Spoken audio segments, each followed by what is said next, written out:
ASM classes में आप सभी का स्वागत है। तो मैं आप सभी के बीच में फ्यूचर परफेक्ट टेंस के चौथा रूप लेकर आया हूँ, तो जिसमें हम ये सीखेंगे इंट्रोगेटिव सेंटेंस के प्रश्नवाचक शब्द बीच में होते तो उनका अनुवाद कैसे करते, यही सीखेंगे।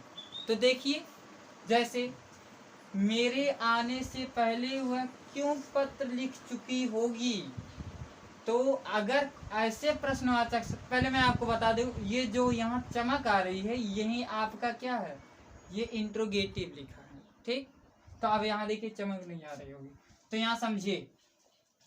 अब यहाँ अगर प्रश्नवाचक शब्द बीच में हो तब हम सबसे पहले डब्ल्यू टाइप्स वर्ड लिखते हैं, मतलब कोई भी प्रश्नवाचक शब्द बीच में हो तो उसकी अंग्रेजी पहले, फिर शैल, विल, फिर सब्जेक्ट, फिर हैव, फिर मेनर की थर्ड फॉर्म, फिर ऑब्जेक्ट, फिर बिफोर सब्जेक्ट, फिर मेनर की फर्स्ट फॉर्म में यस या यस सिंगल नंबर के साथ।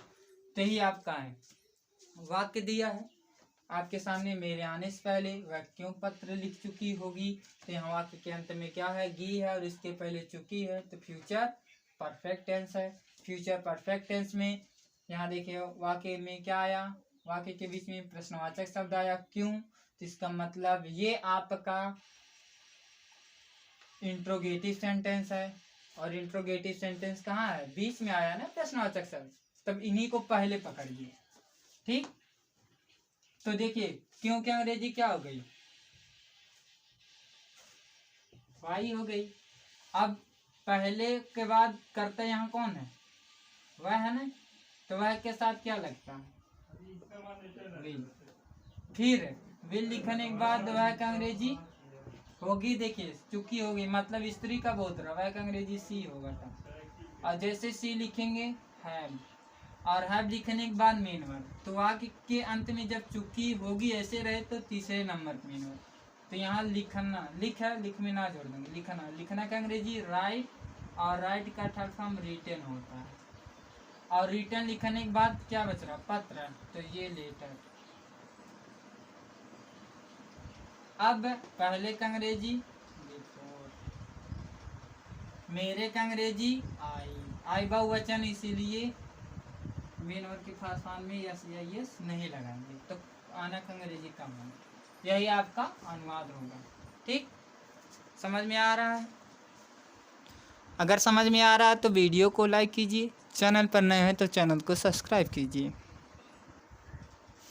तो यहाँ देखिए आप सभी के बीच में एक वाक्य है, इसका अनुवाद कीजिए। अब अगले वर्ष तक मैं 1,00,000 रुपए कब कमा चुकूंगा। तो मैंने आपको बताया था कि अगर आप अनुवाद कोई वाक्य उसका अनुवाद करने जा रहे हैं तब सबसे पहले आपको देखना है किस टेंस का होगा। जैसे यहाँ देखिए वाक्य के अंत में गा है और इसके पहले चुकूँ है, तो इसका मतलब ये फ्यूचर परफेक्ट टेंस है। और फ्यूचर परफेक्ट टेंस में देखिए प्रश्नवाचक शब्द आया इस वाक्य में, तो इसका मतलब इंट्रोगेटिव सेंटेंस। तो प्रश्नवाचक शब्द कहाँ आया, बीच में, इसीलिए कब का अंग्रेजी क्या होती है, व्हेन होती है। मैंने, अब इसमें कर्ता कहाँ है, मैं, तो मैं के साथ क्या लगाते हैं, शैल। अब शैल लिखने के बाद मैं का अंग्रेजी आई, आई के बाद हैव। अब देखिए जब चुकूंगा रहे, मतलब जब वाक्य के अंत में चुकूंगा रहे तो दूसरे नंबर में, वही जब वाक्य के अंत में चुकी होगी रहे तो तीसरे नंबर पे। यहाँ चुकूंगा है इसीलिए दूसरे नंबर पे, तो 1 2, तो समझे कि नहीं, जब चुकी होगी रहे तो तीसरे नंबर पे, जब चुकूंगा रहे तो दूसरे नंबर। कमाना, कमाना का अंग्रेजी अर्न, अर्न क्या थर्ड फॉर्म अर्नड। फिर 1,00,000 रुपए, एक का अंग्रेजी 1, लाख का अंग्रेजी लाख, रुपए का अंग्रेजी रुपीज। अब देखिए अब वाक्य में अगले वर्ष तक ने, तो जब अगले ऐसे आए तो बाई, अगले का अंग्रेजी डॉन, नेक्स्ट, और वर्ष के अंग्रेजी ईयर। . . . . . . . . . . . . . . . . . . . . . . . . . . . . . . . . . . . . . . . . . . . . . . . . . . . . . . . . तो यही आपका अनुवाद होगा। समझ में आ गया होगा। ठीक, फिर से देखिए, इस वाक्य में क्या आया, प्रश्नवाचक शब्द आया बीच में, तो उसकी अंग्रेजी। फिर मैंने देखा करता मैं हूँ, इसीलिए शैल लगा दिया। उससे लिखने के बाद प्रश्नवाचक शब्द लिखने के बाद शैल, फिर मैंने जैसे सा लिखा तो करता लिख दिया। फिर है मेनर की थर्ड फॉर्म, मेनर यहाँ है, चुकूंगा के पहले कमा में ना जोड़ दिया, कमाना, तो कमाना का अंग्रेजी अर्न हो गई। फिर अर्न लिखने के बाद ऑब्जेक्ट में क्या है, 1 लाख रुपए, एक के अंग्रेजी 1 लाख के अंग्रेजी लाख, रुपए के अंग्रेजी रुपीज। अगले वर्ष तक, मतलब जब वाक्य में ऐसे रहे तो बाई, अगले का अंग्रेजी द नेक्स्ट वर्ष का अंग्रेजी ईयर्स। तो समझ में आ गया होगा।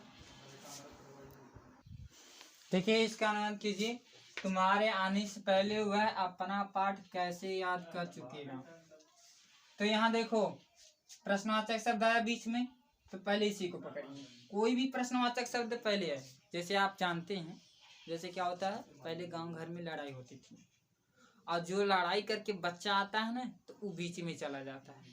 तो हफ्ते हफ्ते आया, उसकी माँ आई, कही बेटा क्या हुआ, तब वो बीच में है ऐसे खड़ा।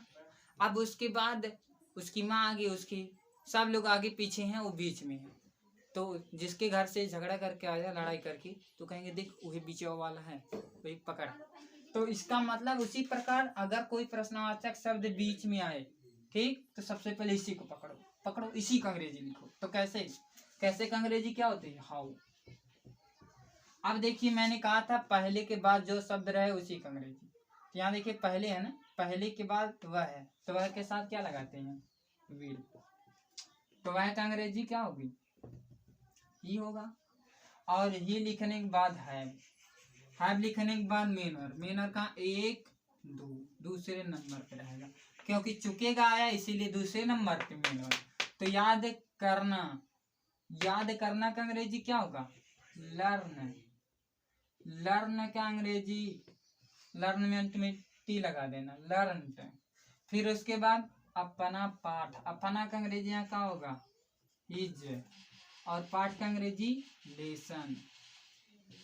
हो गया यहाँ तक। देखिए, इसका अनुवाद हो गया, मतलब कैसे का अंग्रेजी हाउ, वह के साथ विल लगता है, वह का अंग्रेजी ही, हैव हो गया। फिर मेनर की थर्ड फॉर्म, जैसे हैव लिखने के बाद मेनर की थर्ड फॉर्म लगाना। फिर अपना पाठ के हिज लेसन।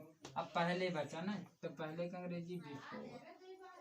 फिर तुम्हारे आने से, तुम्हारे का अंग्रेजी यू होती है, और आने का अंग्रेजी कम होती है। ठीक, तो यही आपका हो गया काम में। अंत में प्रश्नवाचक शब्द। देखिए, अगर आपको वीडियो अच्छी लग रही है तो वीडियो को लाइक कीजिए, चैनल पर नए हैं तो चैनल को सब्सक्राइब कीजिए।